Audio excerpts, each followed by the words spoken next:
Concerns tonight, a bill making its way through the Georgia legislature could lead to jail overcrowding. Anthony Montalto shows you why a change in the way bonds are handled has some law enforcement worried. First, let's break down the bond types. The first one is a cash bond. It's generally one of the simplest, and it's basically an agreement between you and the court, ensuring that you'll show up to court if they let you out of jail.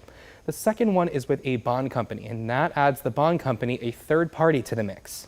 That means if you don't come to court, the bond company loses the money. Bonds issued that way are almost never allowed for more violent cases. They'd use a cash bond there. But Senate Bill 504 only allows cash bonds for a felony, making it more difficult for those people to get out of jail while they wait for their trial date.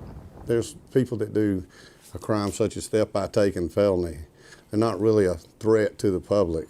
Bibb County Chief Sheriff's Deputy Michael Scarberry isn't convinced the bill is a good idea. He says cash bonds are usually reserved for more violent cases. Think murder, aggravated assault, kidnapping, and more domestic cases. I understand the reasoning for someone wanting it to be a cash bond for felonies, but there's a lot of other big parts in this involved.